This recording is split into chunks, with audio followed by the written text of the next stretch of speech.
80,405 households in Sokoto. AFDB wants African government to include nutrition financing in recovery plan. And CDC, we don't receive payments for travel-related testing. And then you'd also find Enugu patients lament as health workers strike enters day 2. Senate urges PTF to reduce high cost of testing. Kwara to open sample collection centers across 16 councils now. You would also find push for hub status gathers momentum. And that's a story in its own right as well. Let's take a look at another one. You would find labor. Workers choked by petrol power rate hike. Okay, that's still relation to, well, the much expected protest, if it would happen or not. Nigeria near total collapse, says Shoyinka. Abdusalami to Obaseki. Izeyamu, your integrity at stake. And then you'd find why we've resorted to borrowing by Buhari. UK deploys observers threatening sanction against violence sponsors. Don't allow PDP others to deceive you, APC tells Labour. NDDC contracts, Akpabio versus National Assembly, and also 6 peace. CBN okays 200 billion naira housing loan for low-income earners. That's also in the news for today. NIMASA, Director General, appoints SNSA Communications and Strategy. Federal government unveils guidelines for solar mini-grids inspection. And one more story now that's leading the way from the Nation newspaper. Oil rises to $40 on outage. Okay, there's some of the stories from there. All right, and after that, we'll be taking next the Independent newspaper. Edeki emerges Delta Folgon chairman. Tinubu doesn't mean well for Edo, says Onuesoke. EFCC arrests 2 lecturers and 28 others over internet fraud. Edo Guba Izeyamu will deliver the needed economic what? Find out more on the Independent newspaper. Desist from throwing waste into drainages, Lagos wants. Rigging Edo, Ondo, and other elections amounts to coup. Vote Obaseki to finish good work, Bode George tells Edo people. APC summons Buhari's aide, Tinubu's in-law, 10 others. Find out over what now? Electricity tariff and fuel hike erase minimum wage gain, says Labour. Don't kill economy while fighting COVID-19, Senate warns. UK vows to seize assets of Edo and Ondo electoral offenders. Shoyinka backs Obasanjo, says Nigeria more divided now. High cost of food, FX liquidity push August inflation to about 13.22%. NAMA's IGR still single digit, says the MD of NAMA. NESG tasked the federal government on need to reopen Nigeria's land borders. EU plans 2-year extension of London clearing access. And lastly, Deloitte partners face £19 million insolvency lawsuit. All right, let's take a look at what the leadership newspaper provides at this time as part of the stories from that platform. Succession. Yoruba group petitions Oyetola state leaders over plan. And then you also find Emefiele hits on ways to ensure healthy financial system. Delta PDP in the throes of zoning. COVID-19 threatens human capital gains of past decade, says World Bank. UYK Nigeria promoting due diligence and corporate social responsibility. A pastor social contract with Edo people, that's with regards to Edo states, the elections are coming up there. Fuel subsidy removal. If not now, when? That's a question to answer. Casino reduces tax to mitigate virus impact. Students must pay 25,000 naira for test, says Bakak Varsity. Paul Unogo's wife, Victoria, passes on. COVID-19. Foundation donates food items, PPE, to journalists in FCT. Don't rubbish your integrity, Abdusalami tells politicians. We are not parallel body to ACF, says North Central People's Forum. In Rivers State now, group backs agreements directive on closure of factional APC secretariats. In Zamfara State, CSO raises the alarm over fresh plots to disrupt peace now. Federal government, Lagos State government stop barge operations along Marina coastline. Construction, keep up Mina Bida Road. Niger government tells residents. Okay, that's a good one. And then Senate rejects 75,000 naira COVID-19 test fee for international flight. There's a part of the stories from that platform at this time. All right, and lastly, very quickly too, Punch newspaper is up last. Edo carpets Tinubu as Lagos APC defense ex-governor. Lagos promises to pay minimum wage October.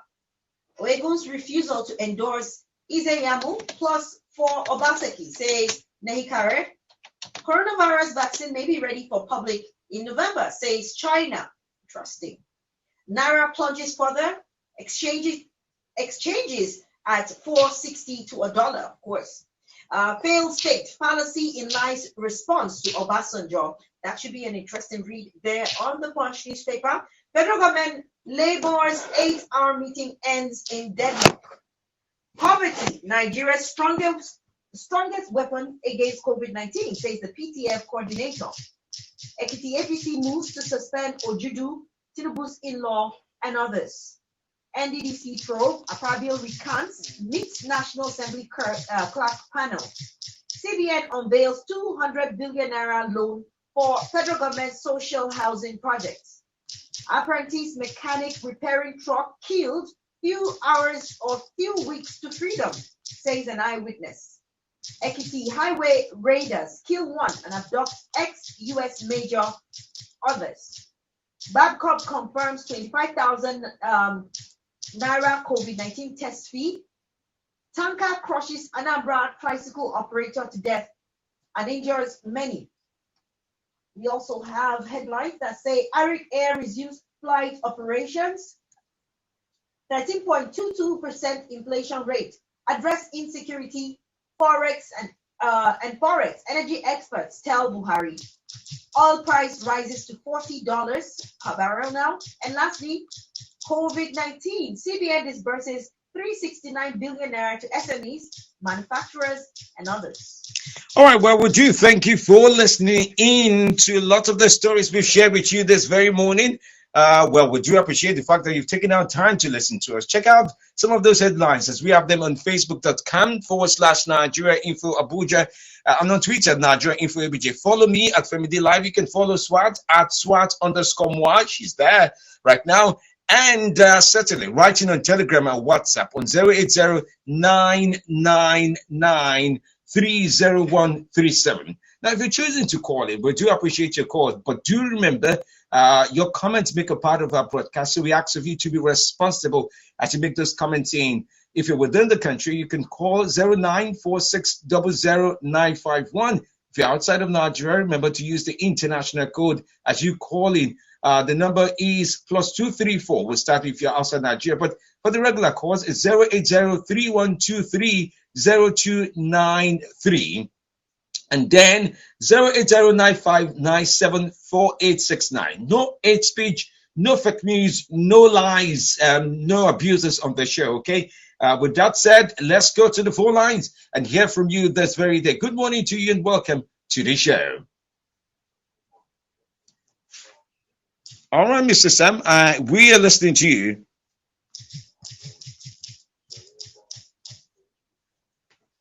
Nigeria more divided now than ever. Everybody knows that because since this administration came in, Nigerians have been witnessing so many things that we have not been seeing before. Is it a lopsided appointment that he has been doing since he came into office? So we know all these things and that Nigerians are more divided now than ever. The division is everywhere. And we are only waiting for the government to make it official or international community to make it official that Nigeria has already been divided. No, please let's not take that. No, part. we Let's would not not take go that part, Mr. Sam, can you not just go down that path? I mean, we know what that is all about. So let's just speak to issues, okay? Yeah. Let's take the next caller. All right. Good morning to you. All right, Benga, we're listening to you.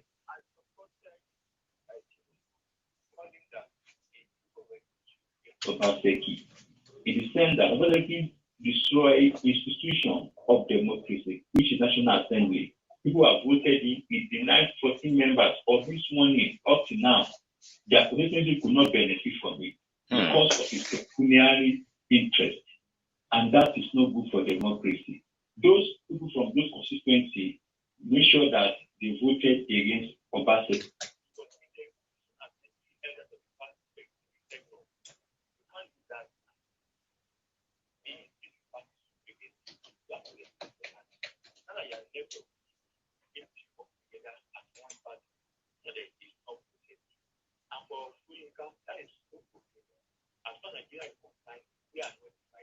Okay. Thank you very much, Benga, for that contribution. We'll take the next caller. Good morning to you. You're welcome. What's your name, please? Okay, we're listening. Nigeria is not divided. And number two, when I listen to the debate between the governor and the Gubernatorial candidate, in fact, that guy, that pastor, in fact, he was very, very brilliant. I don't think they do the election come Saturday. And again, the come November, China, they are going to bring a vaccine for coronavirus. What about Nigeria? We think we can do something. Let Nigeria will come. We have faith here that can cure coronavirus. Thank you. All right. Thank you very much. Thank you as well. Okay. But of course, many countries as well are complaining about the economy of the country being grounded because of coronavirus, and if the government should really be paying attention as much as they are. Okay. Yeah. Hello. Good morning to you. Yes. Tell us your name. Okay, we're listening.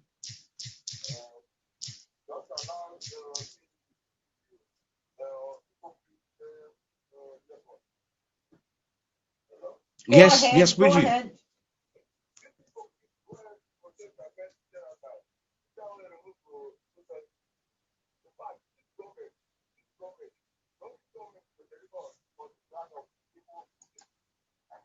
Okay. All right. Thank you so much. I think we'll just have to stop with the calls now. It's Yes, we do. 6:57, and it'll be time for the news at the top of the hour. We'll come back and it will be another time to talk more on news-based issues on Beyond the Headlines. Do stay with us. We have a guest.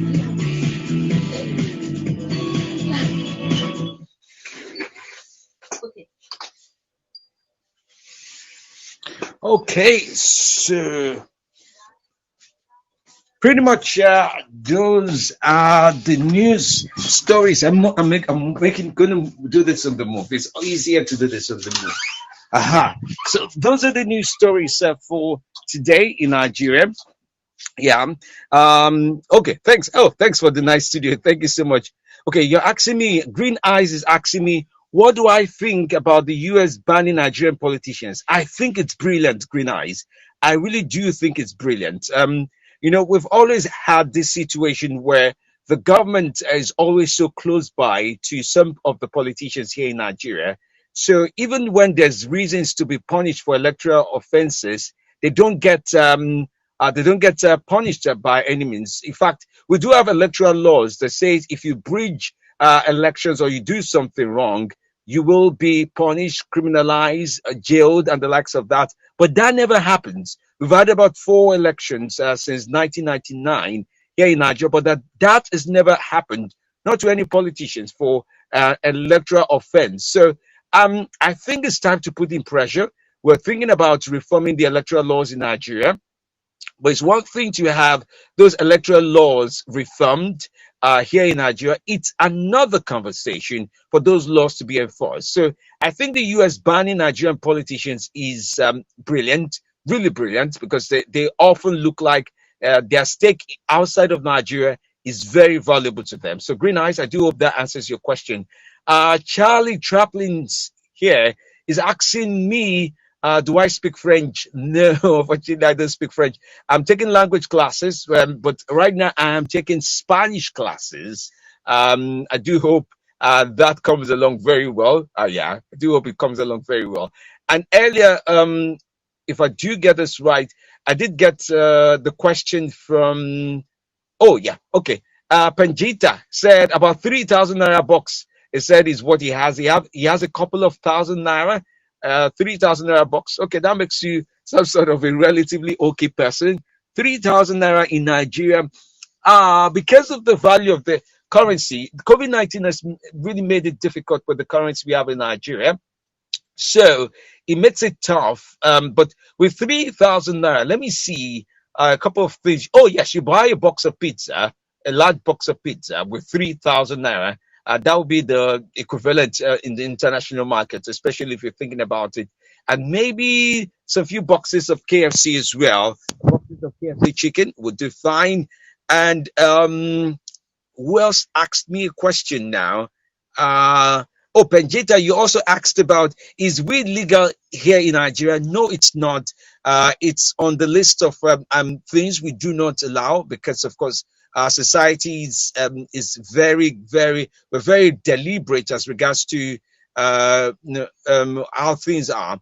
The real story is, where do you get those specs, brother? They are nice. Oh yeah, I did get them in a market. But funny enough, Green Eyes, the specs, the ones I have on right now, they are not medicated. I use them because right there in the studio, which is in the other room. Let me see if I can scoosh over and show you.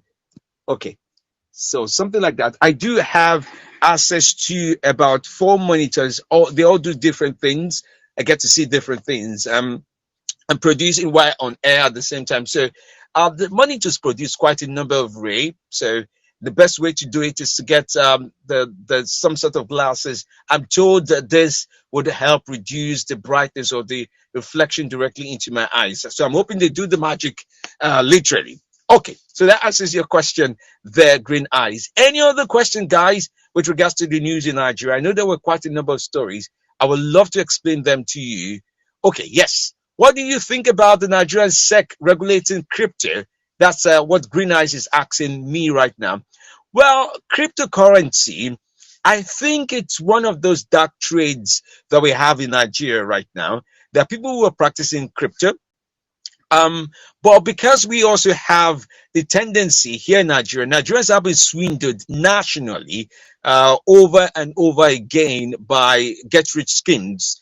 There's still quite a number of them, like we had in Mexico some years back. I think that should be in the 1970s. Here in Nigeria, about 4 years ago, we had a program that a lot of Nigerians, almost all Nigerians, did participate, called the MMM. And MMM is still considered some sort of one of the biggest losses we've had in the country. A lot of people lost their private money, their personal savings in that investment. And because of that, crypto is being viewed through that lens and being perceived as, oh, okay, maybe this would end one day. Suddenly, poof, it will no longer be there because nobody knows the regulators of crypto. They're not visible. However, their money is being exchanged into some form of medium. So, and somehow, some way, it's a threat to the regular currencies, naira, dollars, and the likes of that. And so, stabilizing the economy and keeping the naira valuable is very important to the regulators here at SEC. So they think it's wise to stay off the crypto thing officially by not endorsing it as some sort of exchange or transactional platform here in Nigeria. Green Eyes, I do hope that helps us, helps you rather, and well, helps all of us, literally, with regards to crypto. Okay. Any more questions, guys? I've got some few more minutes to go before I do jetting back to the studio to talk to other Nigerians as regards to news. Any more questions? If you have anyone, just type it in. I'd like to respond to as many questions you have with regards to the news in Nigeria. Oh, by the way, so you might have heard a lot of talk about strike action in the news. Yes, Labour in Nigeria is considering going on some sort of strike. The reason for that is because the price of fuel was increased. As many of you may be aware, Nigeria is an oil-producing country. However, we export our petroleum for it to be refined abroad and brought back into the country. Now, because of that simple reason, we have to pay for fuel subsidy. But in recent times, the Nigerian government says, no, we're not going to be paying for fuel subsidy anymore. We're going to allow the market forces take over pretty much their affairs. And that in itself has caused the price of fuel price, what you call gasoline price, to be increased here in Nigeria. And people are not taking it lightly because a lot of people lost their jobs from COVID-19. The economy is not back. And you can imagine all the dramatic moments that comes with that. Also, the price of electricity was increased as well. So that is also another thing that there is. Green Eyes, you asked me the question, is not that the purpose of crypto to take the power from the corrupt banks and politicians? Well, I agree with you. Every country has corrupt bankers and politicians. But here's where the challenge plays out. So if our bankers here are also very close to politicians, so they will do all they can to protect the interest, their own interests, if I may say, with regards to this. But Nigerians, as we know them, they're quite creative and committed to finding other means of making income to make livelihood better for themselves. So it's a situation where people are committed to finding other means, but the SEC, the CBNs, and the likes of these big regulators are telling you, hey, hands up, we don't know anything about what you're up to. If it comes back with if you come back with your fingers burnt, you are on your own. Like we say in Nigeria, on your own means Oyo, O-Y-O. So that's the reason why that plays out in that sequence, okay? Any more questions? I hope that helps out. But corrupt politicians and bankers oftentimes regulate and sometimes determine how things would often go. Okay, I think I'm enjoying this. Ask me questions about Nigeria, and at any time, I would share a new broadcast, possibly for tomorrow. Maybe tomorrow. I'll have another broadcast tomorrow morning. Read out some of those news stories for you and allow you to respond and ask me questions about Nigeria. And I'll explain. I'll take my time to explain what those stories mean essentially for us all. Okay.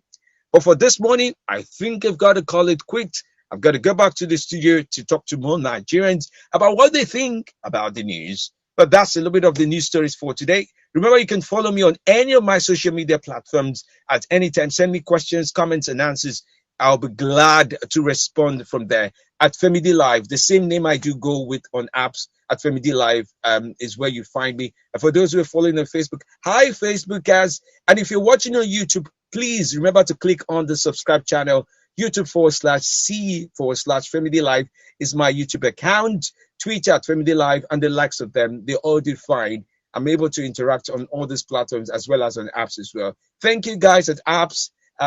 This is thumbs up. It must enter the frame. Thumbs up to the guys at apps and to all the people who have participated. So talk to you all later.